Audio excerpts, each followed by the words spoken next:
Akulembedde ekiro kino ebipya Bizuse Kuttemu, Abayokebwa Abalongo Bavuddemu Omwasi, Russia Bagisekeledde.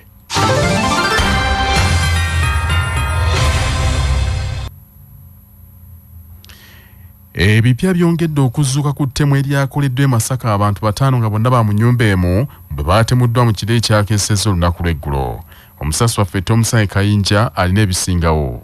Polisi e Masaka ekutte omusajja ayitibwa Sam Vincent wa myaka 35 egy'obukulu ng'ono wa luganda lw'abagenzi abataano abaatemuddwa olunaku lw'eggulo agiyambeko mu kubuuliriza kweriko kuzuula abatemu abaatemudde abantu abataano nga bonna ba mu maka gamu ku kyalo Kijonjo mu muluka gw'e Kamoozi eggombolola y'e Buwunga mu disitulikiti y'e Masaka. Okukwatibwa kw'omusajja ono Sam Vincent ng'ono kizibwe wa Ssaalongo Muteesaasire yatemuddwa kiddiridde ono okulabikako mu kitundu eggulo limu ng'abagenzi tebannatemulwa wabula ng'abadde amaze ebbanga ddene nga yabula ku kyalo oluvannyuma lw'okuwenjebwa poliisi y'e Buwunga bwe yeegeza mu kutta Ssaalongo Muteesaasira Emmanuel eyatemuddwa nga ejjambiya nti gye yali agenda okumuttisa ku olwo na buli kati eri ku poliisi e Buwunga. Kigambibwa nti Ssaalongo Muteesaasira eyatemuddwa abadde musawo wa kinnansi nti waliwo essabo lye lwe lyakwata omuliro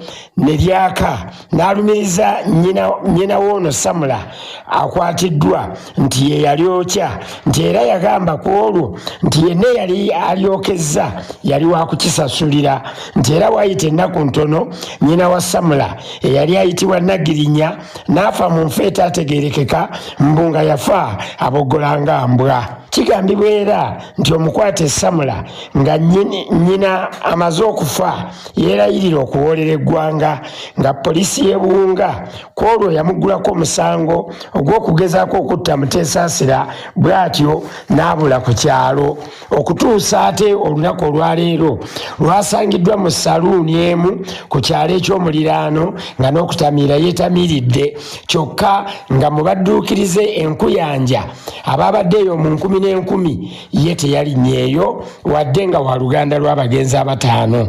W'owulirira bino nga Sam Vincent ali mu mikono gya poliisi agiyambeko mu kubuuliriza kweriko.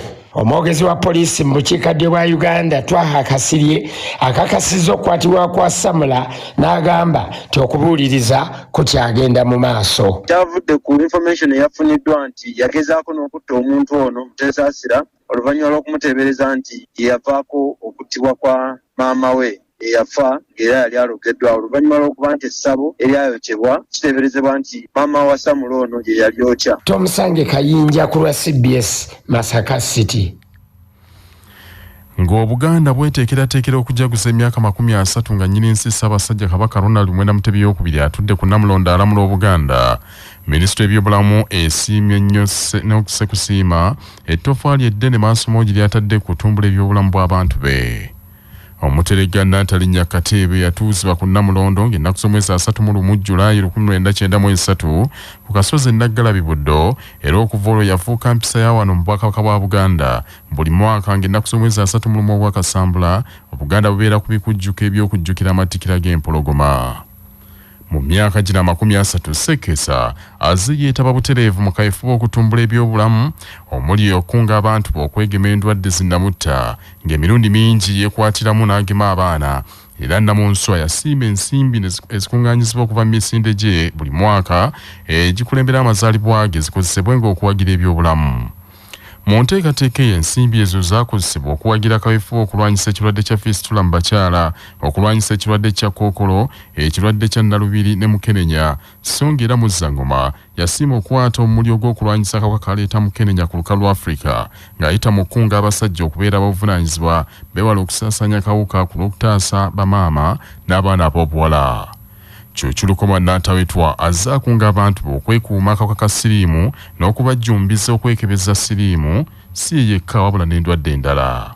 Twagala okujjukiza abasajja n'abalenzi mu Buganda obukulu obw'okukuuma n'okutaasa ensi yaffe okuva mu matiggamu eri olw'ensonga z'obulwadde. Tusaana okukolera awamu ffenna okulwanyisa siriimu mu Buganda ne Uganda okutwaliramu. Ensonga y'obulwadde bwa siriimu ennaku zino obulwadde buno bweyongedde okusensera abantu baffe. Tubasaba nti ffenna tukwatize wamu nga tukubiriza buli omu okwekebeza, okwekuuma ate n'okufuna obujjanjabi singa tusangibwa nga tulina akawuka. Mu mbeera eyo, Minisitule y'ebyobulamu esiimye Muzzangoma n'Obwakabaka okutwaliramu olw'amaanyi agateekeddwa mu kisaawe ky'ebyobulamu era esabye n'obukulembeze obw'ennono obulala okuyigira ku Buganda. Minisitule y'ebyobulamu Dr. Jane Ruth Achero agambye nti beeteefuteefu okukwasako obukulembeze obulala obw'ennono n'okubawa obuwagizi mu nteekateeka zino, n'ategeeza nti olw'amaanyi nga bakolera wamu n'obubakaka bwa Buganda, kaakano abantu bongedde okuzibuka amaaso ku ndwadde zinnamutta. Between 2017 to 2019, His Royal Highness offered 3 consecutive years of his birthday and the run to mobilize resources for sickle cell anemia. At the same time, the Kingdom took it upon itself to spread information to address the myths and misconceptions that people had. Remember, the central region, in other words, the Buganda sub-region, is an area of very high prevalence as well. And since then, the myths and misconceptions have reduced because people are well informed about sickle cell anemia and what it does to the body. So I want to encourage the other cultural institutions to emulate the example of the Buganda Kingdom and do the same. And we are willing to support the kingdoms to spread the information.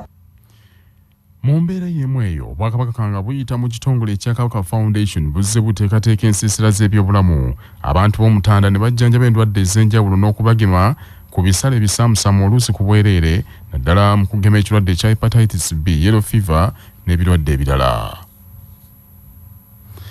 Jjajja w'Obuyisiraamu mu Uganda Omulangira Alhaji Dr. Kasim Nakibinge Kakungulu Mbuga asabye abavunaanyizibwa ku nsonga z'ebyokwerinda bakole ekisoboka kyonna bamalirewo ddala ettemu erisitudde obutenkundi mu bitundu by'eggwanga eby'enjawulo nga banyweza ebyokwerinda mu bitundu.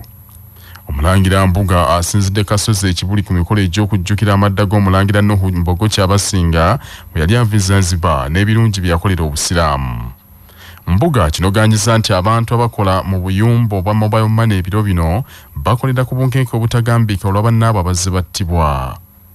Wabula era asabye wabeerewo obwerufu n'okuwa ekitiibwa eri abo bonna abateeberezebwa okuzza emisango ku ngeri gye bakwatibwamu. Olina okulaba obubbi obw'emmundu mu bitundu ebitaliimu emikiyana nawanawa nasaba abalina obuvunaanyizibwa okukuuma n'ebyaffe okungezeemu obukuumi mu bantu mu ggwanga lyaffe Uganda. Bano abalina obutuufu obutambuza ssente bali ku buzibu bungi nnyo. Tusaba tube nga mubayamba era tusobole okweyagalira mu ggwanga lyaffe Uganda. Omulangira Mbuga era alambuludde ekyabawaliriza okuza n'okujjukira amadda ga Bwana Nuhu Mbogo Kyabasinga. Naye ekikulu lwaki tujaguza okukomawo kwabwe okuva mu Bwaŋŋanguse baateekawo omusingi omunywevu eddiini y'Obusiraamu leero kwetambulira. Bwe bagendera mu Bwaŋŋanguse eddiini yaliwo naye ebintu baabikolanga nga bwe baagala. Baalina buweezi imaani ennene ng'abenaku zino balina imaani ezo ezijjula naye nga bakolanga bwe basanga. Emizikiti tegyatunanga mu kibula wabula baali bamanyi nti Allah gyali bwe baasukanga okusaala nga basaala busaazi. Supreme Mufti wa Uganda Sheikh Mohammed Shabani Galabuzi ayogedde ku lugendo lwe babaddeko mu Amerika ne banne n'ategeeza nti lubadde ku mulamu ogw'emirimu egy'Obusiraamu era balese balonze obukulembeze bw'Obusiraamu erudda eyo. Akunze Abasiraamu okubeegattako okutambuza emirimu gy'Obusiraamu.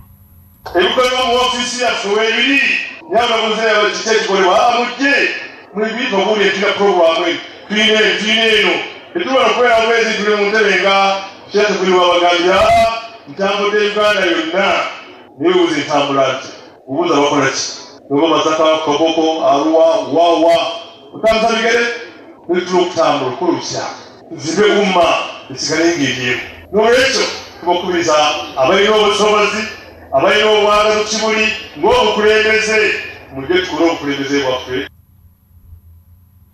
Akulira sharia ekibuli Dr. Musa Abdul Hafiz Walusimbi asinzidde wano n'asaba abayisiraamu okusabira omulangira Nuhu Mbogo Kyabasinga olw'ebyo yakolera obusiraamu.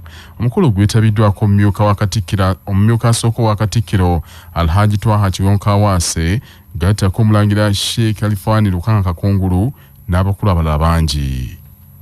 Nanjigiriza abasabye gavumenti ekyuse mu by'ensoma n'okwongera okuvujjirira amasomo g'ebyemikono kubali ekkubo ery'okumalawo ebbula ly'emirimu eriri mu bayizi abafuluma mu matendekero ensangi zino. Ab'ebyenjigiriza balawudde nti Uganda bw'eneesuulirira ebyemikono ebbula ly'emirimu lyakweyongera olw'amatendekero agafulumya abayizi abasoba 400 buli mwaka nga tebalina kyakkola. Babadde yeetabye ku matikkiro ag'omulundi ogw'e14 ku ttendekero lya Bugema Vocational University.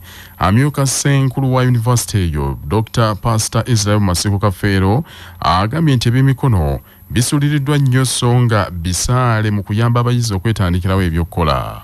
Tulina very bad education system yaffe mbi nnyo ey'okusoma nti abaana tubatendeka ne tubapampingamu okuva ono bwana buguka ssaawa emu 10 kubanga ogenda kukola olina kutuuka mangu nimbugolokota 10 mudduse emmotoka mubutaddeyo mudduse ku mirimu ne tusomesa obwana ne busoma ne buyita mu primary buto buli mu baby schools ne bugenda ne busoma ekiro preps ne bukola tupampinga abaana tupampinga nga tetwagala bakole bulungi nnyo bayite batufunire ekifaananyi ekirungi ndowooza ekita wana sekenda mpulira bulungi tetukole. President wa North Buganda Field mu kanisa y'Abadvent Bishop David Semwogerere mubaka bw'atissa myuka we Musumba Maberi Paul asabye gavumenti yongere ebyenjigiriza ensimbi bwe bayakutaasa omugigi ogujja. I therefore wish to invite the Bugema University Vocational School to join hands with North Uganda Field in the journey of fulfilling the above goal within our communities and the country. Principal wa Bugema Vocational University Roy Nkambwe ye akubiriza abayizi abatikkiddwa okusaba bayize mu nkola.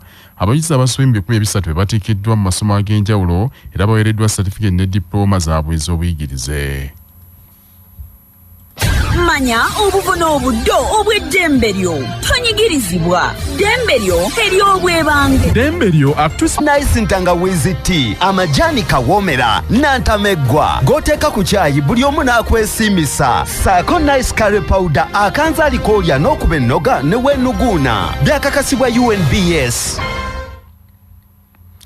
Singa ogaba ettaka ery'ekyapa kikakatako okuteeka okugabwa mu buwandiike Singa ogaba ettaka ery'ekyapa kikakatako okuteeka okugaba okwo mu buwandiike nga munnamateeka Hakim Sempagala bw'annyonnyola. Era ng'ekyo tekikoma ku kukola bukozi kiwandiiko ng'oyina n'okusayininga oba okuteeka omukono ku transfer forms ezikyusa obwannannyini ku ttaka eryo ly'ogabye nga libuzza eri omuntu oyo gw'ogabidde ettaka eryo. Singa nno omuntu akuwa ettaka ly'ekyapa n'atakusayiningira transfer forms n'amala ava mu nsi okugaba kw'abayakola kuba tekwatuukirira. Abantu abalina obulemu ku nsusu zaabwe oluusi aboogerwako nti abalongo baabookya baagala gavumenti bayambe okubafunira eddagala eriziyiza omusana okubatabakosa nnyo. Bano abatabibwa ekibiina ekya Vitiligo Association of Uganda bagambye nti ekizibu ky'ekirwadde ekyo tekirina ddagala lya nkalakkalira libubawonya kyokka nti nabo basomoozebwa nnyo nga balina okwasiikana n'omusana nga bakola emirimu gyabwe. Bagamba nti ebizigo bye bakozesa okwetaasa akasana bya buseere kyokka ebiseera ebisinga obungi abantu babasosola nga n'abamu batuuka n'okubalowoleza nti baali beeyerusa ebizigo ne bibookya. Mu nsisinkano gibadde mu katale kamwokya mu kuza olunaku lwabwe ssenkulu w'ekibiina ekya Vitiligo Association of Uganda Eva Tukunda ne ssentebe olukiiko olufuzi olw'ekibiina ekyo Najjuka Vivian bagambye nti basanga obuzibu bw'amaanyi obw'okwejjanjabisa olw'eddagala ezzibu okufuna nga n'ebizigo bye bakozesa bimanyiddwa nga sunscreen si byangu kusanga katale ka Uganda. Etuyamba mu bintu bya treatment nga okutuyambako mu sunscreens, ointments ezimu eziyambako nga tuzita clorimas, opzilelula nawe kati emu ku tube ze boogerako mu nsi yonna eyambako ng'omuntu bw'aba afunye omukisa ebe nga tusobola okuba nga tufuna eddagala okuva mu nsi ez'ebweru erimu kubanga teri wano local available ate n'ekirala lwaki tuli wano nti twagala tubuulire ensi nti buno obulwadde bwa vitiligo tebukwata nga bw'olaba covid buli just kungulu bagamba nti oluusi ebyo ebizigo bye babafunye biba bijingirire ng'ekikebe ekimu bakitunda okutandikira ku mitwalo 10 n'okudda waggulu. Abantu abalina ekizibu ekyo balumiriza nti gavumenti okutwaliramu ebasuuliridde nnyo.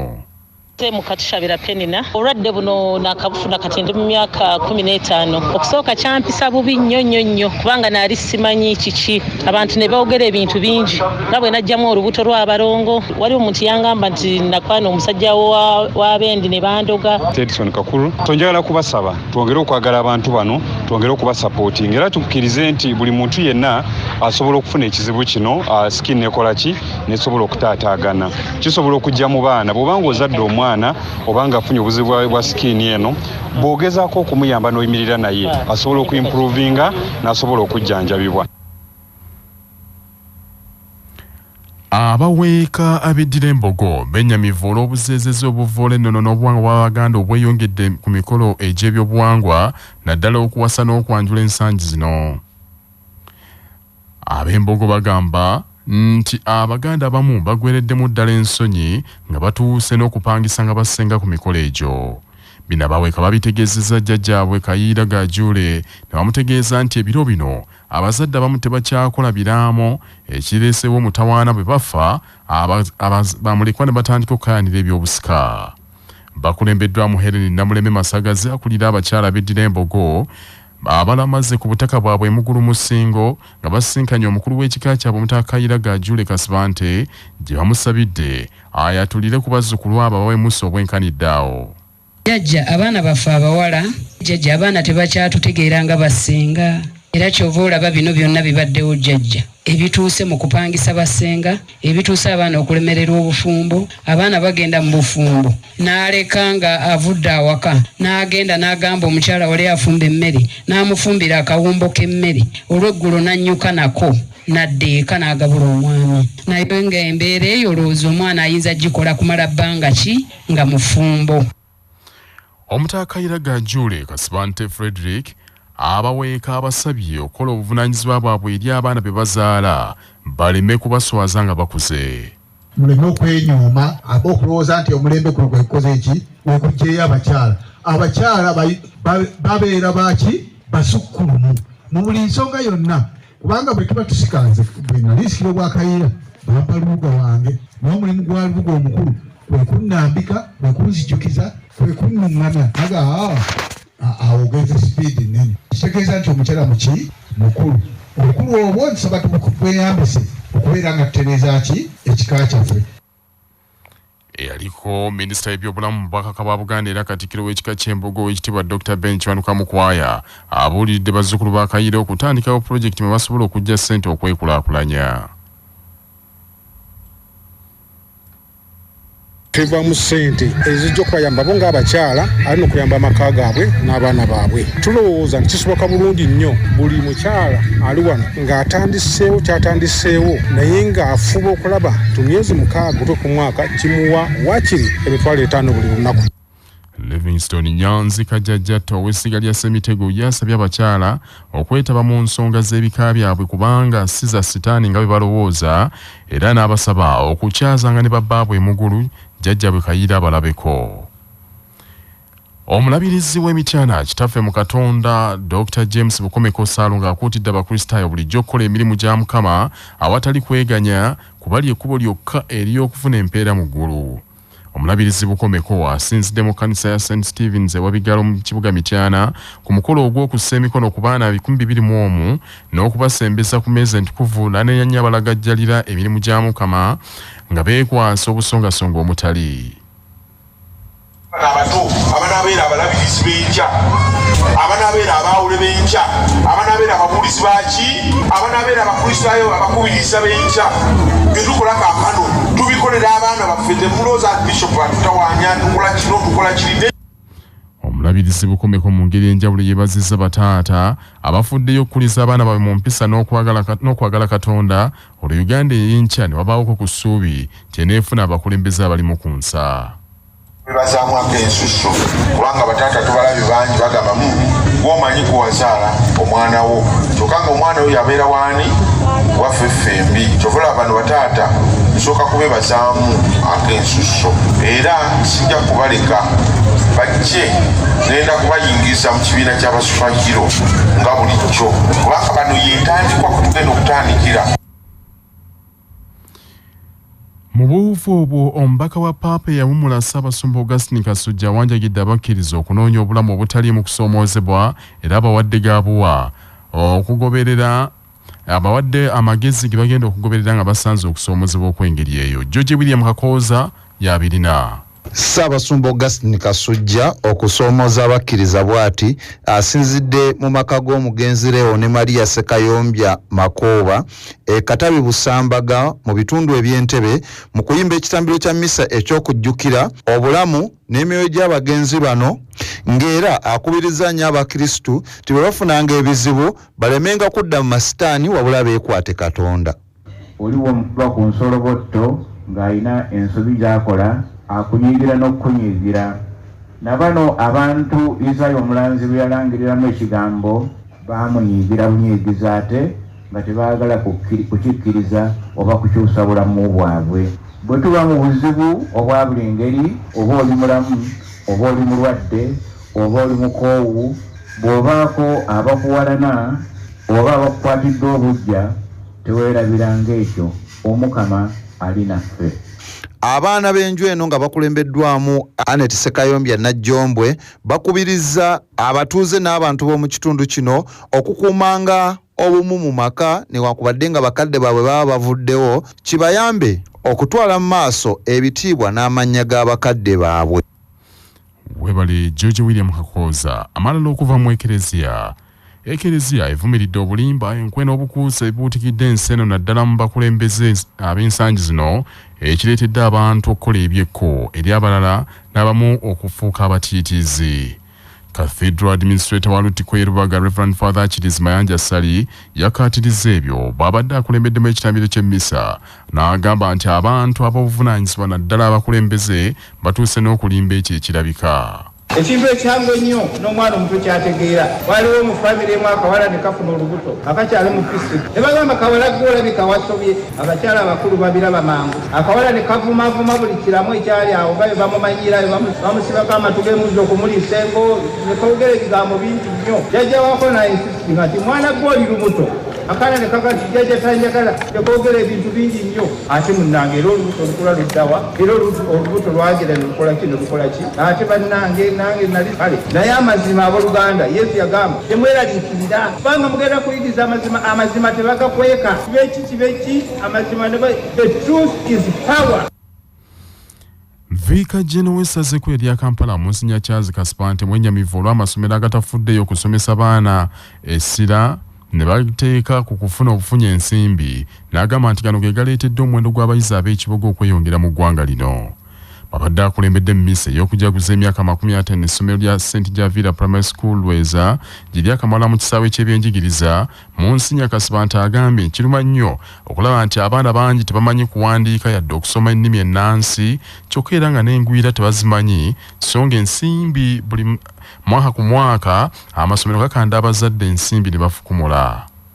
Kikusaaliza nnyo n'otuuka omuntu n'avuga nti jangu nyambe ku kano kategeeza ki wano, akaddako oli kwe kugamba jangu ongattire mu muwendo gwange wano. Omulala namusanga mu bbanka n'agamba faada jangu mpandiikire omuwendo gwa ssente zange wano ku ceeke. Namu omuntu w'ekitiibwa omugaati bw'ali tugenda nnyo okwebaza kubanga abaana mutadde essira ku reading, writing and arithmetic. R's in Emeka, S3 Eyaliko mbaka wa President wa Kiso Nalongolozi Kirabira avumiridde nnyo abazadde abejjako obuvunaanyizibwa eri abaana baabwe ne balemerwa okuwaayo ebyetaago by'amasomero. Omukulu w'essomero eryo Justin Lugemwa Nanziri agambye nti baliko batuuse mu kubangula abaana b'eggwanga n'asaba ebikozesebwa mu kusoma obutassibwako musolo mungi. Amawulire g'ebyemizannyo mu mawulire gaffe agacya basafama gakutuusibwako Modern Tea, amajani agajjudde obuwoomi n'eddekende nga buli anywedde ku caayi waago asigala agatendereza. Modern Tea gali mu bika omuli aga vanilla, ntangawizi n'ekisubi era gasange mu maduuka ne supermarket zonna. Modern Tea, your best choice. Nga bali wamu ne pikipiki TVS HLX CC 125 epakasa era gyeyune okuva mu Yuvraj ebbanda.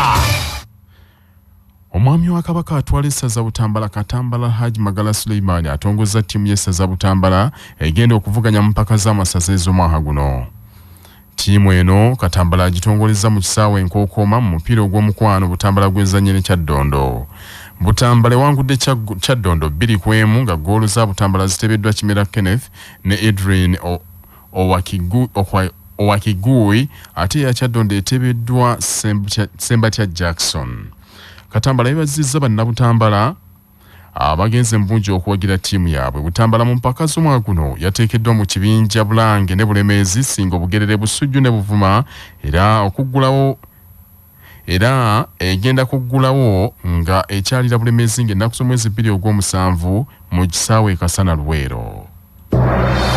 Amawulire okuva ebweru w'eggwanga gakutuusibwako Imara Hotel ekyengera Mugongo ng'okyamidde ku lw'e Masaka we mufunira empeereza ez'omulembe zonna ez'ebya woteeri n'akamwenyumwenyu. Essimu 0750598011 ng'era bali wamu n'Asante Tangawizi Tea, amajani agakuyamba okukekkereza kubanga gatabuddwa wamu ne Tea Masala. Tolabanga okuba ebinyonyi 2 n'ejjinja limu, gasange mu dduuka erikuliraanye. Amerika esekeredde nnyo omukulembeze wa Russia Vladimir Putin nti musajja mukulu oyo byasiba bikutuka nti ekyamutuuseeko ekyabadde musajja we enkwatangabo Yevgeny Prigozhin okumujeemera n'atuuka n'okwegeza mu kuwamba. Kabonero ak'enkulala kakasa nti gavumenti y'omukulu oyo ejjudde nnyafa. Russia yaguddemu entengero mu nnaku 2 eziyise musajja wa President Putin enkwatangabo eyabadde aduumira eggye epawangise eribadde ddwana mu ddwaniro Ukraine. Bwe yabeefuulidde n'abasongamu n'emmundu, ekyo tekyamalidde yatuuse n'okuggyayo amagye ge mu ddwaniro n'akuba enkambi mu kibuga Rostov-on-Don ng'eno nno bwe yeesoma okuduumira eggye lirumba ekibuga Moscow. President Putin amagezi gamwesibye era mu kupapirira ennyo yayungudde amagye ne gayiibwa mu buli kanyomero ka Russia okwerinda ebyabadde biyinza okuddirira. Kyokka ebukeredde leero nga Prigozhin apondoose n'ebyokulumba Moscow abiggyeemu enta. Kyokka kitegerekese nti Russia egenda kumutika ku nnyonyi aweerezebwe ku muliraano Belarus gy'abawaŋŋangukira. Amawanga mangi olwaleero gasiibye geewundaganya ku byagudde Russia kuba gabadde tegakisuubira, agamu gatuuse n'okumuyita katemba. Kyokka ye minisita wa Amerika ow'ensonga z'ebweru Antony Blinken agambye nti Putin aswadde n'aswaluka nti Prigozhin yamwambudde n'amuleka bukunya. Yo China munywanyi wa Russia yebalamye okwogera ku nsonga za Prigozhin egambye kimu nti kyefaako kwe kulaba nga Russia etereeza ebyokwerinda byayo nti bino byabaddewo bya munda mu ggwanga. Kyokka ekyamagye ga Wagner okwegugunga nga tekinnabaawo ennaku eziyise Prigozhin yazze yanika obuziina bwa Putin. Yatuuse n'okugamba nti olutalo lwe baliko mu Ukraine terulina kigendererwa era kyali kikyamu okulumba Ukraine. Kaakano ensi yonna eriridde okulaba Putin ky'anazaako olwa bino byonna ebiguddewo. Bannaffe ag'essaawa zino kangamalirize mu bufunze. Ng'Obuganda bweteekerateekera okukuza emyaka 30 nga nnyini-nsi Ssaabasajja Kabaka Ronald Mwenda Mutebi atudde ku Namulondo alamula Obuganda, Minisitule y'ebyobulamu esiimye n'esse kusiima ettoffaali eddene maaso moogi ly'atadde mu kutumbula ebyobulamu bw'abantu be. Jjajja w'Obusiraamu amulangira Alhaji Dr. Kasim Nakibingi Kakungulu asabye abavunaanyizibwa ku byokwerinda okukola ekisoboka bamalirewo ddala ettemu erisitudde obutenkundi mu ggwanga. Abaweeka beddira embogo bennyamivu olw'obuzeezeze obuvoola ennono n'obuwangwa bwa Buganda ebyeyongedde ku mikolo egy'ebyobuwangwa naddala okwanjula nti Abaganda baweddemu ddala ensa batuuse n'okupangisa nga basenga ku mikolo egyo. Bannaffe ge mawulire ekiro kya leero agundegunde maaso moogi.